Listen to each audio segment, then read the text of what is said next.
Kabanata 546 na Michael, panalo ka. Sa totoo lang, hinding-hindi hahabulin ni Michael si Park Anya. Malaki nga ang panghihinayang ni Madam sa buhay niya, pero mayroon siyang Lauren at Victoria. May asawa na rin si Madam. Umaasa na lang si Michael na balang araw, hindi na niya ito babasahin. Hindi niya naisip na bawiin siya kay Chien Ji-hoon. Naghahanap lang siya ng dahilan para manatili si Jamie. Noon pa man ay sinasabing eksperto si Jamie sa romansa. Walang katapusang pera ang pamilya niya at gwapo siya. Bilang resulta, nasiyahan siya sa hindi mabilang na mga kagandahan sa buong mundo. Walang duda na si Jamie ang ganap na dalubhasa pagdating sa romansa. Kaya naman, nagkunwari si Michael na kumonsulta sa kanya. Biro ni Jamie, "You brat, you are my younger brother, but now, you want to be my father-in-law." Hindi ba nakitulog lang si Jamie sa anak ni Park Anya? Ngayon, gusto ni Michael na ligawan si Park Anya. Ang mga bagay ay maaaring maging medyo magulo. Tinapik ni Jamie ang balikat ni Michael. "Haha, nagbibiro lang ako. Mukhang interesado ka talaga sa Black Widow na iyon. Sai, ang inosenteng kapatid ko. Sige, tutulungan kita." Umupo silang dalawa at nilagyan ang mga baso ng alak. Nag-iinuman sila habang nagkukwentuhan. Si Jamie ay isang ganap na dalubhasa pagdating sa pagsakop sa mga kababaihan. Agad siyang nagsimulang magsalita ng walang tigil. Sa totoo lang, natuto si Michael ng maraming magagandang tip mula kay Jamie. Pagsapit ng 2 AM, naglinis na silang dalawa ng ilang bote ng red wine. Sabi ni Jamie, "Sige, nasabi ko na lahat ng masasabi ko. Gabi na. Kailangan ko nang umalis." Pero, hinawakan siya ni Michael. "Hoy, huwag kang pumunta. Magkaroon pa." Napangiti si Jamie. "Sa tingin mo ba hindi ko masasabing nagpapanggap ka lang na gustong matuto kung paano kunin ang mga babae mula sa akin? Gusto mo akong lasingin at pilitin akong manatili, di ba? Kanina ka pa nagpapadala ng mga mensahe sa iyong telepono. You must be messaging Dragon and the rest of your guys to get ready to capture me, right? Magtatapat ako sayo. Kung gusto kong umalis, hindi mo ako mapipigilan." Nakita ni Jamie ang pagkana ni Michael. Gayunpaman, nanatiling kalmado si Michael. Sumimsim siya sa kanyang wine glass at sinabing, "Alam ko. Buti naman alam mo. Palam, ang tanga kong kapatid." Ngumiti si Jamie at tumayo. Ngunit sinabi ni Michael, "Jamie, hindi ka makakaalis ngayon." Kulat na napatingin si Jamie kay Michael. Dapat malaman ni Michael na pare-pareho ang kanilang lakas. Imposibleng matalo ng magkabilang panig ang isa. Imposibleng mapanatili ni Michael si Jamie dito. Tumayo si Michael. "Totoo nga, kanina pa ako nagte-text sa mga subordinate ko. Hiniling ko sa kanila na ilikas ang lahat ng mga bisita at kawani mula sa hotel. Ngayon, ikaw at ako lang ang nasa hotel na ito. Nako, baka nandito rin sina Dragon at Phoenix. So 4 na tao yon." Nagulat si Jamie. "Ano ang sinusubukan mo gawin?" Bang! Sa sandaling ito, nagkaroon ng malakas na putok. Naramdaman ni Jamie ang pagyanig ng buong sahig. Ang mga bote ng alak at mga baso ng alak sa mesa ay nahulog lahat sa lupa. Napahawak si Jamie sa mesa na may takot na ekspresyon. "Ano ang tunog na iyon?" Mahinahong sinabi ni Michael, "Isang bomba." "Isang bomba? Baliw ka ba? Sasabugin mo ba ang hotel na ito?" tanong ni Jamie. Sumagot si Michael, "Kahit nasabi mo na sa akin ang sikreto ng pamilya, kailangan ko pa ring tapusin ang misyon para mahuli ka." Ngumuso si Jamie. "Little brother, ako lagi ang kumokontrol sa iyo. Wala kang kakayahang kontrolin ako." Habang nagsasalita siya, tumakbo palabas si Jamie. Mabilis na pumunta si Michael para pigilan siya. Tumalon siya sa harap ni Jamie. Sumipa si Jamie at nagsimulang mag-away ang magkapatid. Slash! Isang dagger ang biglang lumitaw sa kamay ni Jamie at nilaslas niya ang shirt ni Michael. Mabilis na hinubad ni Michael ang kanyang relo at inihagi sa kamay ni Jamie, dahilan upang malaglag ni Jamie ang punyal. Ayaw ni Jamie na ituloy ang pakikipaglaban kay Michael. Mabilis niyang binuksan ang pinto at naghanda ng umalis. Gayunpaman, sa sandaling ito, nagkaroon ng isa pang malakas na putok. Bang! Nawala ng balanse sina Jamie at Michael at bumagsak sa lupa. Pamulong si Jamie, F***6, ilang bomba ang itinanim mo? This is F***asking downtown South Korea. Mas wild ka pa sa akin. Pumangon ulit si Jamie. Gayunpaman, kaagad pagkatapos lumabas ng pinto, mabilis siyang umatras. Nagkaroon ng malaking apoy sa labas at umalangaw-ngaw ang alarma ng sunog. Biglang sumabog ang French windows ng presidential suite. Nabasag ito mula sa labas. May eroplano sa labas ng bintana. Iyon ay ang Dolphin 1 ni Michael. Siyempre, ang lahat ng ito ay bahagi ng plano ni Michael. Kailangang ibalik ni Michael si Jamie sa pagkakataong ito. Isa sa mga dahilan ay gusto ni Michael na i-verify ang mga claim ni Jamie. Kung tutuusin, baka hindi totoo ang sinabi sa kanya ni Jamie tungkol sa sekreto ng pamilya. Pangalawa, kahit na totoo at alam na ngayon ni Michael ang sekreto ng pamilya. Na ang Hudson S ay nagtataglay ng advanced na teknolohiya at gamot. Hindi pa rin siya kwalipikadong gamitin ang mga ito. Kung gusto ni Michael na magkagusto sa kanya ang isang babaeng tulad ni Park Anya, kailangan niyang maging kahalili ng lihim na yaman ng pamilya Hudson. Hinding-hindi hahayaan ni Michael si Jessie na magkaroon ng lihim na kayamanan na ito na makapagpapabago sa mundo. Sa labas ng silid, nagpatuloy ang mga pagsabog. Sa sandaling ito, si Jamie ay nasa kawalan. Sabi ni Michael, Jamie, dalawa lang ang pagpipilian mo ngayon. Ang isa ay ang paglabas sa silid na ito at sa gusaling ito. Gamit ang iyong mga kasanayan, maaari mong iwasan ang mga bomba at sunog. Hindi ka mamamatay. Pero pangako, hindi ka man mamatay, mapapasok ka lalo na yang gwapo mong mukha. May isa pang paraan. Sumakay sa eroplano kasama ko at bumalik sa England para makita si Lolo. Si Jamie ay labis na nalungkot. Noon pa man ay siya na ang nagpapakatanga, na sinasabit ang kanyang nakababatang kapatid sa kanyang mga pukana. Lalo na niyang natagpuan ang walang kabuluhan ngunit magandang Ivy para kay Michael. Noong pinili niya ang pamilya Camden, alam niyang hindi mahuhulog si Ivy o L kay Michael. Sa pagpili ng isang mayamang pamilya upang maging in-laws ni Michael, espesyal siyang pumili ng isang napakagandang tagapagmana. Nang maglaon, gumawa siya ng inisyatiba upang itugma sina Lauren at Michael. Ang dahilan kung bakit ginawa ito ni Jamie ay upang matiyak na magkakaroon si Michael ng isang makapangyarihang taga-suporta, ngunit ginawa rin niya ito para sa kanyang sarili. Nang sa wakas ay gumawa si Jessie ng kanyang hakbang laban kay Jamie, maaari rin siyang magtago sa likod ng pamilya Howard. Siguradong hindi siya pababayaan ni Michael. Kinuha ni Jamie ang kanyang telepono, tinawagan si Phoenix. Nasaan ka? Sumagot si Phoenix, Master, nakatali ako sa Dragon. Napakabilis ng pagkalat ng apoy ngayon. Nakababa na ang elevator. Hindi ako makakarating sa susunod na 5 minuto. Ang presidential suite ay matatagpuan sa itaas na palapag ng gusali. Nahuli at na-corner na walang matatakbuhan, galit na galit si Jamie. Michael, ang galing mo talaga. Hindi nakakagulat na pinahahalagahan ka ni Lolo at nakikita mo ni Jessie dahil sa kanyang nakikitang banta. Sige, panalo ka. Babalik ako sa England kasama mo para makita mo si Lolo. Kabanata 547 pagkumpleto ng misyon. South Korea, Seoul, ang 5-star na Park Hyatt Hotel. Umalangaw-ngaw ang mga pagsabog sa buong gusali ng hotel. Mula sa malayo, tila dagat ng apoy. Napuno ng mga manunood ang mga kalye malapit sa hotel. Bagamat 2 AM na, karaniwang gusto ng mga South Korea na mapuyat.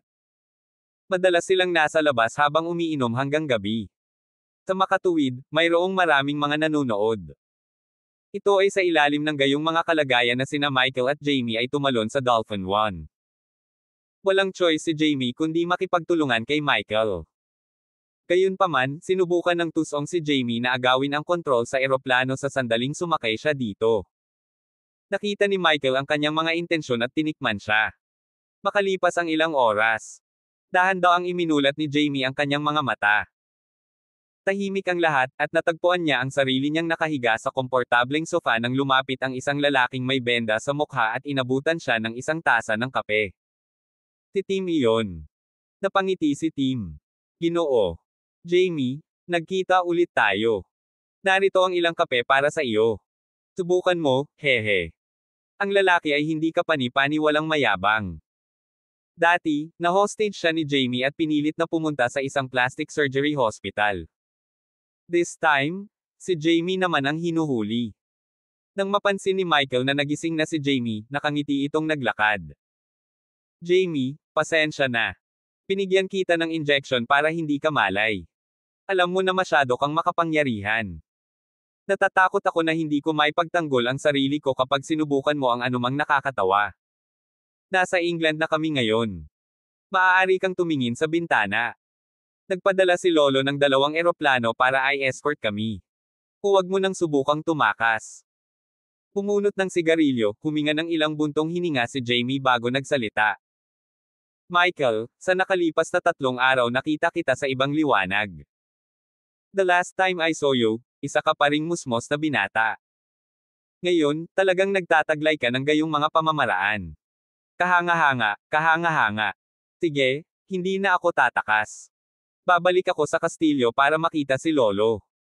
Talagang ipapa-undergo ako ni Lolo sa battlefield trial. Kapag dumating ang oras na iyon, siguradong sasaktan ako ni Jessie. Paniniguro ni Michael sa kanyang kapatid. Jamie, iniligtas mo ang buhay ko noong huling beses akong sumali sa pagsasanay sa larangan ng digmaan. Ipinapangako ko sa iyo na magiging maayos ka kapag kinuha mo na ang iyong turn. Sabi ni Jamie, ang pinakamahalaga ay kailangan mong padalhan ako ng ilang babae. Mababaliw ako pag 1 taon akong walang babae. Noong nagsasanay ka dati, pinapanto ko si Lauren sa battlefield para magsaya ka. Bilang magaling kong kapatid, kailangan mong paliparin si Park Sora papunta sa akin, okay? Ibalik ang pabor. Si Park Sora ay anak ni na Park Anya at Chien Ji-hoon. Mas mataas pa ang katayuan nila sa South Korea kaysa sa pamilya Howard sa US. Kung si Michael ay maglakas loob na agawin ang anak ni Madam, malamang na magagalit ito at ipapatay niya ito. Naniniwala rin si Jamie na tatanggihan ni Michael ang kanyang kahilingan. Sa hindi inaasahang pagkakataon, seryosong sumagot si Michael, sige, hanggat nananatili ka sa larangan ng digmaan, lilipad ko si Park Sora sa loob ng 1 beses sa 1 buwan para magsaya ka. Natuwa si Jamie. Seryoso ka. Anak siya ng babaeng iyon. Ang pamilyang Park ay nasa parehong antas ng pamilyang Hudson. Ang lakas ng loob mong guluhin sila. Ngumiti si Michael, at most, Park Anya will want my head. Ano ang dapat ikatakot? Tumawa ng malakas si Jamie at tinapik ang balikat ni Michael. Mabuting kuya. Ang aking mga pagsusumikap na ipakilala sa iyo ang napakaraming top-grade beauties sa nakalipas na ilang taon ay hindi nawala ng kabuluhan. Haha. Oh, tama. Kapag nakita mo si Jessie mamaya, ipinapayo ko sa iyo na huwag makipag-away sa kanya, lalo na sa harap ni Lolo. Malaki ang tiwala sa kanya ni Lolo. Bukod dito, nalampasan na ng katayuan ni Jessie sa pamilya ang kay tatay. Alam mo na ang ating ama ay hindi kailanman nagkaroon ng labis na ambisyon. Kapag pumanaw na si Lolo, inaakala ko na ang kahalili ng pamilyang Hudson ay magiging labanan sa pagitan mo at ni Jessie. Ang pagiging kahalili sa pamilya Hudson ay may higit na kahalagahan kaysa sa isang kahalili sa isang ordinaryong mayamang pamilya. Pagkatapos ng lahat, kinokontrol ng Hudson S ang teknolohiya na nauna ng ilang dekada sa mundo. Hindi isang pagmamalabas na sabihin na maaari nilang baguhin ang mundo, o kahit na sirain ito. Sa makatuwid, ang katayuan at mga responsibilidad ng mga tagapagmana ng mga lihim na pamilya tulad ng Hudson S at Parks ay napakahalaga. Iyon ang dahilan kung bakit naging mahigpit ang mga Hudson sa kanilang mga inapo mula pa noong bata pa sila. Hindi lamang nila nilinang ang kanilang mga kakayahan, kundi nilinang din nila ang kanilang mga karakter at pananaw sa mundo. Sa sandaling iyon, natanto ni Michael kung gaano kabigat ang kanyang dinadala. Sa katunayan, tulad ng sinabi ni Jamie, ang kanilang ama ay walang gaanong ambisyon. Bukod dito, hindi siya partikular na namumukod tangi sa mga tuntunin ng mga kakayahan. Paulit-ulit na ipinahayag ni Charleston ang kanyang pagkabigo sa kanilang ama. Sa makatuwid, kapag pumanaw na si Charleston, malamang na ang pamilya Hudson ay pumili ng isang tao mula sa 3 henerasyon na hahalili sa kanya. Tinapik-tapik ni Michael ang balikat ni Jamie, huwag mo na lang kaming pag-usapan ni Jessie. Isa ka ring tagapagmana. Huwag kang mag-alala, alam ko na ang gagawin. Hangga't wala akong konkretong ebidensya, hindi ako papatalo kay Jessie. Kung titignan pa lang ang insidente patungkol kay Lauren at Dr. Gale, kung sino pa man iyon, ngayon ay namamagana ang mukha ni Michael. Hindi nagtagal, lumapag ang eroplano sa Hudson Castle. Pumasok si Jamie sa hall. Ang lahat ng mga tagapaglingkod ay pinalabas mula sa bulwagan. Si Charleston, Jessie at Butler Frank lang ang nandoon. Lolo, bumalik ako. Mapaglarong niyakap siya ni Jamie. Sa kabila ng lahat, malinaw na mahal ni Charleston ang apo na ito. Hindi niya maiwasang mapangiti. Gayunpaman, si Jessie ay may isang mabagsik na ekspresyon sa kanyang mukha habang siya ay nagalit, Jamie. Napakarami mong nagawang maling bagay at nagdulot ng labis na gulo, ngunit mayroon ka pa ring pisnging ngumiti. Pinahirapan mo si Lauren ng trauma sa panggagahasa, at muntik mo nang mapatay si Michael ng pamilya Howard. Isa pa, palihim mong binitawan si Norman at na-provoke ang pamilya Park sa South Korea. Alam mo ba kung gaano kalaki ang naging problema mo sa pamilya natin? Kung hindi nilinis ni Lolo ang kalat mo, sa tingin mo ba ay napaka-carefree mo sa labas? Inilibot ni Jamie ang mga mata kay Jessie bago lumuhad sa harap ni Charleston. Lolo, nagkamali ako. Ako ay humihingi ng paumanhin. Nakita ni Charleston na hindi sinsero si Jamie sa kanyang paghingi ng tawad. Kilalang kilala niya ang apo na ito. Gayunpaman, sinabi niya, sige, bumangon ka. Jamie, hindi ko itatago ang nakaraan laban sa iyo. Ngayon, maghanda upang kumpletuhin ang iyong huling pagsubok sa larangan ng digmaan. Baka sa mukha ni Jamie ang pag-aatubili.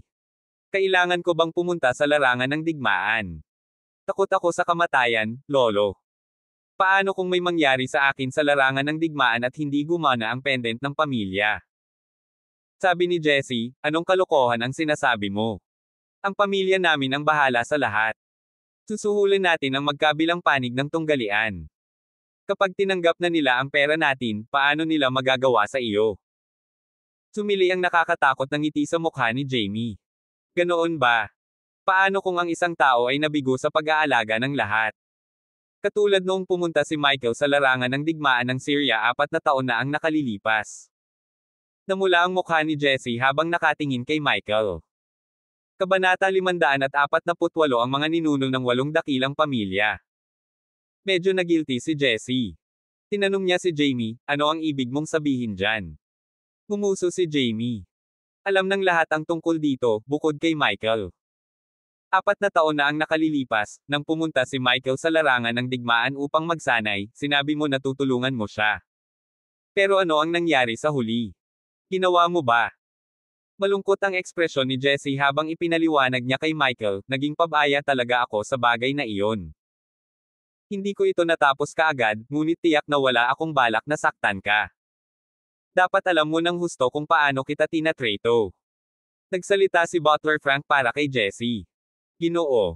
Pinupuri lang ni Jessie si Mr. Michael sa pagkumpleto ng misyon sa napakaikling panahon at pag-uwi ni Mr. Jamie. Sinabi pa niya na hindi siya kasing galing ni Mr. Michael at hiniling niya kay Mr. Hudson Sr. na gamitin ang lahat ng resources ng pamilya para maiayos ka. Sa harap ng mga salita ni na Jessie at Butler Frank, walang masabi si Michael. Sabi ni Charleston, sige, huwag na nating pag-usapan ang nakaraan. Jamie, personal kong aayusin ang lahat para sa iyo sa panahon ng iyong pagsubok sa labanan.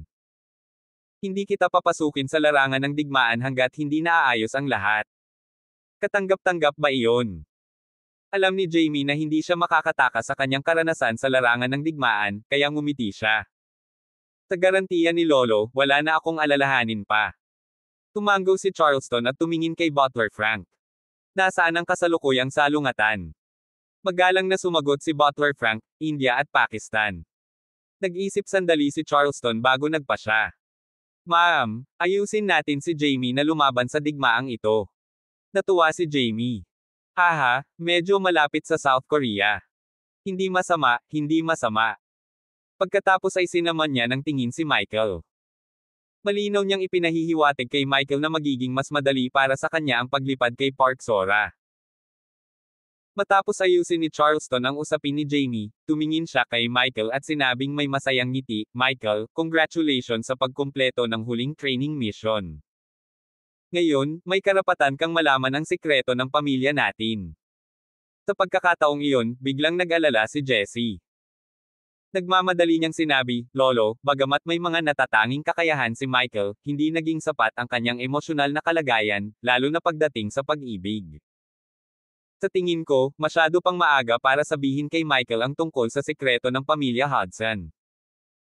Ipagpatuloy muna natin ang paghahasa ng kanyang pagkatao para mas maging matatag at mature siya.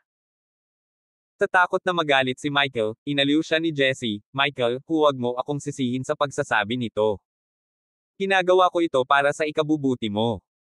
Ang sikreto ng aming pamilya ay hindi lamang tungkol sa aming pamilya. Nakakaapekto ito sa buong mundo at sa buong sangkatauhan. Maaaring hindi mo ito alam, ngunit ang pagsusuri na ibinigay ko sa iyo para sa iyong karanasan kay Ivy ay bidagdag. Sa pagharap sa kanyang pagtataksil, hindi ka nag-react ng may sapat na kapanahunan.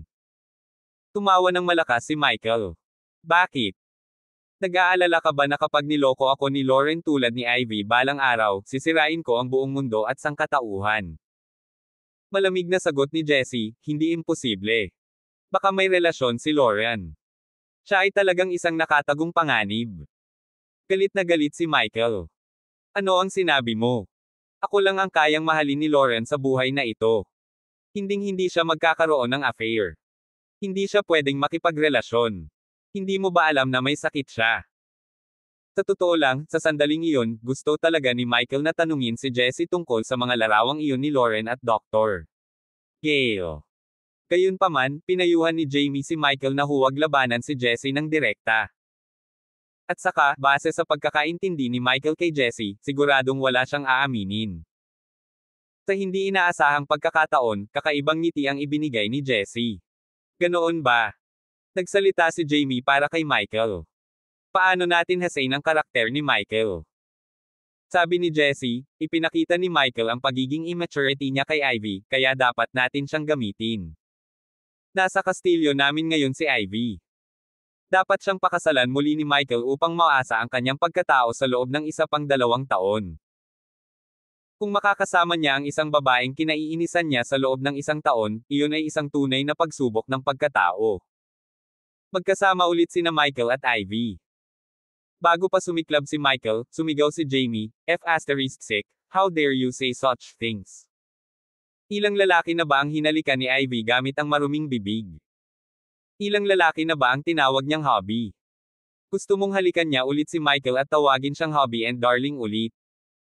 Sa tingin ko hindi mo sinusubukang sanayin si Michael. Sinusubukan mo lang siyang pahirapan hanggang mamatay. Sino ang makakasama sa babaeng niloko siya at nagsilang ng anak sa iba? Sabi ni Jessie, nag-shortcut ka sa bawat training mission. Wala kang karapatang magsalita para kay Michael. Umuso si Jamie.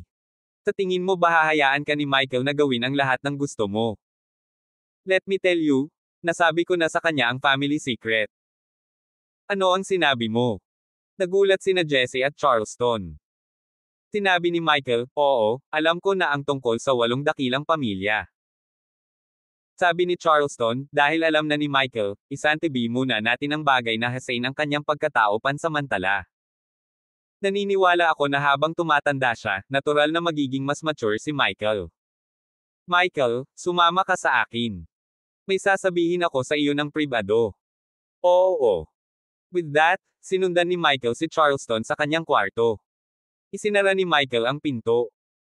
Alam niyang may sasabihin sa kanya ang lolo niya na napakapribado at importante. Si Charleston ay labis na nasisiyahan. Anak, ang tagal kong hinintay ang araw na ito. Hindi mo ako binaygo. Agad na sinabi ni Michael, Lolo, pasensya na po sa paghihintay sa inyo ng matagal. Ngumiti si Charleston. Sinabi na sa iyo ni Jamie ang tungkol sa 8 dakilang pamilya. Gayunpaman, marami siyang hindi alam tungkol sa mga ito. Sasabihin ko sa iyo ng detalyado, simula sa simula. Sige. Maraming tanong si Michael tungkol sa 8 lihim na pamilya. Tumayo si Charleston habang nasa likod ang mga kamay. 100 taon na ang nakalilipas, ang aking ama, na iyong lolo sa tuhod, ay isang mangingisda. Isang araw, nagising siya at napagtanto na siya ay nasa isang barko. Ang barkong ito ay naglalayag sa gitna ng dagat, at walang katapusan sa paningin. Natakot siya. Nilaibat niya ang barko at napagtantong may iba pang sakay nito. Gayunpaman, ang mga taong ito ay pawang mga dayuhan. Mula sa South Korea, Japan, England, China, at iba pa. Nagulat si Michael. Ang mga taong iyon ay ang mga ninuno ng 8 dakilang pamilya. Nagtataka si Michael kung bakit may 8 dakilang pamilya sa mundong ito at kung paano silang lahat ay konektado. Tumango si Charleston. Tama iyan. Ang aming 8 dakilang pamilya ay talagang napili. Sino ang pinili? Tanong agad ni Michael. Isang 10 taong gulang na batang babae, sagot ni Charleston. Kabanata 549 ang lihim na singsing. Isang 10 taong gulang na batang babae. Natarante si Michael. Patuloy ni Charleston, ang mga ninuno ng aming 8 pamilya ay hindi lang alam kung paano sila nakasakay sa barko. Dahil sa hadlang sa wika, walang nakakaalam kung ano ang nangyayari o kung ano ang gagawin. Biglang sinabi ng batang babae sa bawat isa sa kanila sa kanilang sariling wika na tataob ang barko at dapat silang tumalon. Off. Tinanong ng lolo mo paano niya nalaman na malapit nang tumaob ang barko. Sinabi ng batang babae na ngayon lang siya nagkaroon ng panaginip tungkol dito. Malinaw, walang sino man sa mga tao ang naniwala sa kanya at walang tumalon sa dagat. Sa huli, biglang umihip ang malakas na hangin at tumaob ang barko. Kumunat ang noo ni Michael. Naramdaman niya kaagad na hindi ganoon kadali ang batang babae na ito. Muling nagsalita ang batang babae. Tiniyak niya sa kanila na hindi sila mamamatay. Nanaginip siya na tanggayan sila ng napakalaking alon sa dalampasigan. Sa huli, nangyari talaga ang sinabi niya. Walang namatay sa 8 dakilang pamilya. Natarante si Michael. May kakayahan ba ang batang babae na hulaan ang hinaharap? Tumango si Charleston. Oo. Noong panahong iyon, masasabi rin ng mga ninuno na ang batang babae na ito ay hindi isang ordinaryong babae. Gayunpaman, palagi siyang nalilito at hindi niya maipaliwanag ang kanyang background o kung paano siya napunta sa barkong iyon. Pagkatapos nito, napagtanto ng lahat na ang kanyang mga pangarap ay mga kaganapan na mangyayari sa hinaharap. Ang mga ninuno ng 8 pamilya ay naniniwala na ito ay isang magandang pagkakataon para sa kanila upang makamit. Sa makatuwid, ang mga ninuno ay nakipagkasundo sa isa't isa na huwag ipagkalat ang kakayahan ng batang babae na ito. Ginamit ng 8 pamilya ang kanyang mga kakayahan upang simulan ang kanilang kaluwalhatian, at tinawag nilang Diyos ang batang babaeng iyon. Diyos. Nagulat si Michael. Ang ganoong pamagat ay dapat sana ay parang katangahan para sa kanya, ngunit ang buong kwento ay talagang hindi maarak. Tanong ni Michael, nagagawa ng 8 pamilya na magkaroon ng ganoong advanced na teknolohiya dahil sa Diyos, di ba? Kung gayon, sa aking kalkulasyon, ang Diyos ay dapat na 110 taong gulang na ngayon. Sinabi ni Charleston, namatay ang Diyos 30 taon na ang nakalilipas sa edad na 80. Ang ating kasalukuyang teknolohiya ay umiral na 30 taon na ang nakararaan. Mula nang pumanaw si deity, bumagal ng husto ang ating mga pag-unlad nang wala ang kanyang tulong. Halos walang mga tagumpay. Ang lahat ng aming mga teknolohiya ay tumitigil. Say, kasalanan natin lahat. Masyado kaming umaasa sa kakayahan ni deity sa paghuhula. Tanong ni Michael, kaya ba nagtipon si Lolo ng mga nangungunang talento tulad ni Norman mula sa buong mundo para tulungan kaming makamit ang mga teknolohikal na tagumpay? Tumango si Charleston. Hindi lang ako. Sa nakalipas na 30 taon, ang aming 8 pamilya ay nagsusumikap upang matuklasan ang mga henyo ng mundong ito. Kung bibigyan mo ng pansin ang mga balita, malalaman mo na maraming mga kilalang henyo ang nag-migrate sa ibang bansa matapos sumikat sa kanilang mga talento. Actually, na-recruit sila ng 8 dakilang pamilya. Napaisip si Michael. Naalala niya ang ilang ulat ng tinatawag na brain drain, kung saan maraming nangungunang talento ang umano'y umalis sa US para magtrabaho sa ibang bansa. Ang mga henyong iyon ay madalas na pinapuna dahil sa pagiging hindi makabayan, ngunit sa katotohanan, sila ay naaakit ng napaka-advanced na teknolohiya, tulad ni Norman. Nagtanong si Michael, kumusta ang relasyon natin sa 8 dakilang pamilya pagkatapos mamatay ang Diyos? Sino ang may pinakamalayo na pag-unlad? Bagamat hindi gaanong alam ni Michael ang 8 pamilya, bihasa siya sa pagiging mapagkumpetensya ng mga tao. Tulad ng sinabi, mahirap para sa mga dakilang puwersa na manatiling magkakaugnay sa mahabang panahon. Ang 8 dakilang pamilya ay puwersahang pinagbuklod dahil sa Diyos. Bagamat ang kanilang mga ninuno ay nagtatag ng malapit na ugnayan sa isa't isa, ilang henerasyon na ba ang nakalipas mula nang mamatay ang Diyos? Ang mga malapit na link ay maaaring hindi tumagal ng higit sa ilang henerasyon. Kaya naman, nahulaan ni Michael na hindi ganoon kaganda ang relasyon ng 8 pamilya ngayon. Tama si Michael. Napabuntong hininga si Charleston. Pagkatapos na mamatay ang Diyos, ipinagpatuloy ng 8 pamilya ang kanilang pagsasaliksik ng mag-isa. Kami ay karaniwang ginawa ang aming sariling bagay. Kapag ang Diyos ay nasa paligid, sinumang nakabuo ng mga bagong bagay ay ibabahagi ito sa ibang mga pamilya. Pero ngayon, walang handang gawin iyon. Kung alin sa 8 pamilya ang may pinakamaraming pag-unlad, mahirap matukoy, dahil lahat kami ay napakalihim. Lahat tayo ay magaling magtago. Gayunpaman, masasabi ko sa iyo kung aling pamilya ang may pinakamababang pag-unlad. Tiningnan ni Michael ang malungkot na ekspresyon ng kanyang lolo at nagtanong, huwag mong sabihing pamilya natin ito. Napabuntong hininga si Charleston. Oo, ang pamilya Hudson ang pinakamasama sa 8 pamilya. Tulad ng alam mo, ang kakayahan ng iyong ama ay katamtaman at hindi siya ambisyoso. Para sa kanyang henerasyon, masyadong malawak ang agwat sa pagitan namin at ng iba pang pamilya. Ngayon, iminungkahi ng mga pamilyang Park at Miyamoto na alisin ang aming pamilya sa 8. Galit na galit si Michael nang marinig iyon. Ano? Ang Hudson S ay pinili rin noon. Sa anong mga dahilan kailangan nilang alisin ang pamilya natin? Ngumuso si Charleston. Sa tingin ko gusto nilang i-monopolize ang kapangyarihan. Napilitan na akong lumipat mula US patungong England dahil sa mga akusasyon nila sa dakilang pagpupulong, ngunit patuloy nilang pinupuntirya ang aming pamilya. Magandang pagpupulong. Naguguluhang tanong ni Michael. Ipinaliwanag ni Charleston, nako, nagdaraos ng lihim na pagpupulong ang mga pamilya taon-taon. Sa pulong, lahat ay nag-uulat sa kanilang mga resulta para sa taong iyon. Tatalakayin din nila ang hinaharap at ilalabas ang mga piling pagsulong sa publiko. Pinipili namin ang naaangkop na advanced na teknolohiya na aming binuo upang ilabas sa publiko upang lahat ay makinabang mula dito. Tumango si Michael. Parang kontrolado ng 8 pamilya ang lifeline ng mundo. Sa sandaling iyon, sa wakas ay naunawaan ni Michael kung bakit gusto siya ni Jessie. Nais niyang monopolyo ang karangalang ito. Pagbukas ng safe, inilabas ni Charleston ang isang singsing. May napakahiwagang pattern sa singsing. Sabi ni Charleston, Michael, natapos mo na ang pagsasanay ng pamilya. Ngayon, opisyal kong ibibigay sa iyo ang secret ring ng pamilya. Opisyal kitang hinirang bilang isa sa mga kahalili ng mga lihim na pag-aari ng pamilya.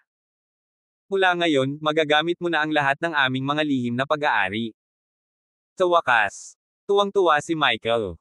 Kinuha niya ang singsing at isinuot sa kanang daliri. Salamat, Lolo. Hindi kita bibiguin. Hindi napigilan ni Michael ang paghima sa singsing. Biglang tumunog ang singsing, at ilang pattern at salita ang biglang lumitaw sa ring. Ano ito?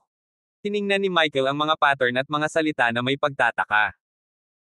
Kabanata 550 Porsche 888. Kamakailan ay naranasan ni Michael ang iPhone 18 ni Jamie at alam na ito ay teknolohiya ng hologram. Gayunpaman, hindi naintindihan ni Michael ang mga salita at larawang ipinoproyekto. Ipinaliwanag ni Charleston, ang mga pangalan ay lahat ng palatandaan. Tinutukoy nila ang lahat ng lihim na baseng pang-industriya ng aming pamilya. Ang kailangan mo lang gawin ay itap ito o magbigay ng utos, at i-teleport ka nito. Ito ay isang high-tech na gadget, at hindi ko ito ginamit sa aking sarili. Hehe. Pero dapat mabilis kayong matuto. Nakangiting tumango si Michael. Ang kanyang lolo ay halos 80 taong gulang at may karanasan sa buhay, ngunit si Michael ay gumagamit ng isang smartphone sa loob ng mga dekada. Hindi nakakagulat na siya ay higit na marunong sa teknolohiya kaysa sa isang matalinong 80 taong gulang na lalaki. Kaya inalis ni Michael ang screen para mag-aral mamaya. Sabi ni Charleston, kailangan mong panatilihing mabuti ang singsing na ito. Sa aming family secret ring, magkakaroon ka ng access sa lahat ng aming mga secret base. Pinakamainam kung hindi mo ibibigay ang singsing na ito sa iba dahil natukoy na nito ang iyong DNA. Kung sino pa ang magsusuot nito, aatakehin sila ng singsing. Kung gusto mong isuot ito ng iyong asawa, kailangan mo munang magdagdag ng bagong may-ari sa sistema ng singsing. Tumango si Michael. Nagpatuloy si Charleston, sige, ikaw na ngayon ang kahalili ng lihim na kayamanan ng mga Hudson. May misyon ako para sa iyo. Inayos ni Michael ang kanyang likod. Oo, Lolo, pakisabi sa akin. Sinabi ni Charleston, sa ilang buwan, ito na ang taon ng dakilang pagpupulong. Sa pagpupulong noong nakaraang taon, patuloy kaming tina-target ng mga pamilyang Park at Miyamoto at kino-question ang aming lakas. Ngayong taon, tiyak na lilikha sila ng mas malaking kaguluhan. Sa makatuwid, kailangan kong makauwi ka at tulungan akong makahanap ng ebidensya laban sa mga pamilyang Park at Miyamoto. Narinig ko na ang mga pamilyang Park at Miyamoto ay lihim na pumipili ng mga tao mula sa US. Hindi ko alam kung ano ang motibo nila. Pumunta ka at alamin mo ako. Agad na saad ni Michael. Huwag kang mag-alala, Lolo. Malalaman ko talaga kung ano ang pinagkakaabalahan nila. Simula ngayon, hindi ko nahahayaang tingnan tayo ng kahit na sinong pamilya. Makakalimutan ng mga pamilyang Park at Miyamoto ang tungkol sa pagmamanipulyo ng kapangyarihan. Si Charleston ay mukhang nasisiyahan. Napakagaling. Ako ang may pinakamataas na inaasahan para sa iyo. Maging pamilyar sa mga lihim na base ng pamilya at unawain ang aming advanced na teknolohiya. Pagkatapos, bumalik sa US. Oo. Matapos tanggapin ang misyon, si Jamie ay mabilis na dinala. Hindi man lang siya nagkaroon ng pagkakataon na kumain bago siya ipadala sa larangan ng digmaan. Nagreklamo si Jamie sa kanyang lolo dahil sa pagiging masama. Maaaring sumang-ayon si Michael kay Jamie noong nakaraan, ngunit pagkatapos malaman ang tungkol sa sekreto ng pamilya, napagtanto niya na ang kanyang lolo ay may mga dahilan kung bakit naging mahigpit sa kanila. Ang pamilyang Hudson ay isa sa 8 dakilang pamilya. Napakaganda ng hitsura nila sa papel, na nagtataglay ng teknolohiya na nauna ng ilang dekada sa mundo. Gayunpaman, sa 8 pamilya, ang Hudson S ang pinakahuli sa ranggo. Bukod dito, sila ay kasalukuyang tina-target ng mga pamilyang Park at Miyamoto. Maaari silang makikout anumang oras. Hindi magiging maliit na bagay kung masisipa ang pamilya Hudson. Ang Hudson S ay nagtataglay ng advanced na teknolohiya at alam ang maraming mga lihim. Ang ibang mga pamilya ay tiyak na hindi uupo at walang gagawin. Kung magseryoso ang mga pangyayari, baka patahimikin pa nila ang buong pamilya Hudson. Tabik si Charleston na makumplito ni Jamie ang kanyang pagsasanay sa larangan ng digmaan dahil gusto niyang mabilis niyang mapamana ang negosyo ng pamilya at makibahagi sa pasanin ng pagsadya sa pamilya Hudson. Michael, tandaan mong ililipad sa akin si Park Sora. Ibili mo rin siya ng nurse uniform.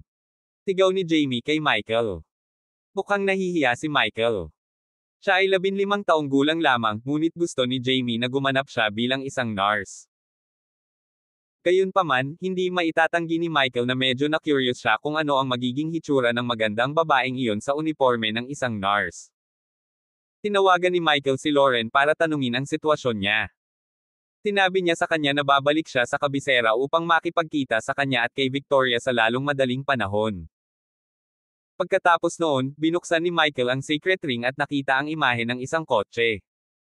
Tinapik niya ito. Pabrika ng kotse.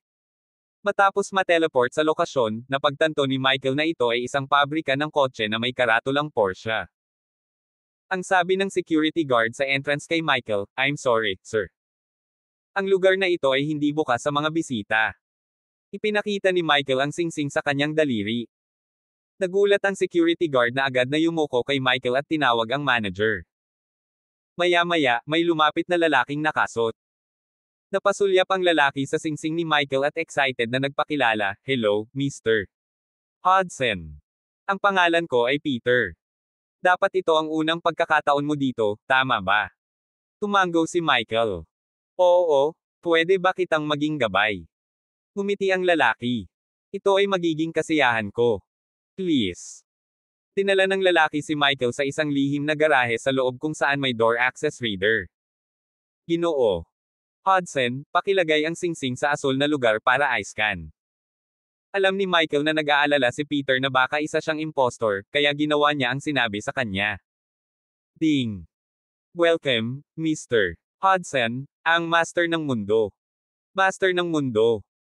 Hindi niya inaasahan na gagamit ang pamilya Hudson ng ganoong engranding titulo. Sila ay talagang nangingibabaw. Nang makitang nakakuha ng access si Michael, mas naging magalang si Peter. Ginoo. Hudson, pumasok ka na. Pagkapasok ni Michael ay may nakita agad siyang sports car na may magagandang linya. Ito ay mukhang isang Porsche 911. Tanong ni Michael, Porsche ba ang pulang sports car na iyon? 911. Sinabi ni Peter, ito ay isang sports car batay sa klasikong disenyo ng Porsche 911. Ang kotseng ito ay ang Porsche 888. Porsche 888. Napakagandang numero. Tinanong ni Michael, anong advanced na teknolohiya ang mayroon ang Porsche 888? Ang Porsche 888 ay talagang hindi ibinebenta. Ang 8 dakilang pamilya lamang ang nagtataglay ng modelong ito. Sinabi ni Peter, ang pinakamalaking pagkakaiba sa pagitan ng kotse na ito at ng mga normal na sports car sa merkado ay nanilagyan ito ng dalawang navigation system, lupa at hangin. Maaari itong tumakbo sa lupa o lumipad sa himpapawid. Isang tumakbo. Nagulat si Michael. Isang sports car na kayang lumipad. Ito talaga ang teknolohiya ng hinaharap. Ang mga kotse ay maaaring lumipad sa hinaharap. Wala nang dapat mag-alala tungkol sa traffic jams. Ang sports car na ito ay may magagawang mapalitan ng kulay. Itong subukan. Iniabot ni Peter kay Michael ang isang high-tech na susi ng kotse.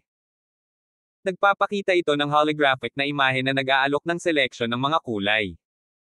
Ang sports car ay pula ngayon.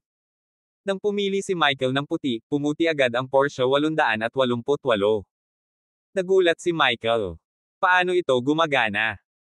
Hindi ba kailangan nating mag-spray ng pintura sa kotse para mapalitan ang kulay nito? Puti ba talaga ang kotseng ito, o parang puti lang ito sa ating mga mata? Ngumiti si Peter. Napakakomplikado ng teknolohiyang ito. Kung interesado si Mr. Hudson, mangyaring maupo. Ipapaliwanag ko sa iyo ng detalyado.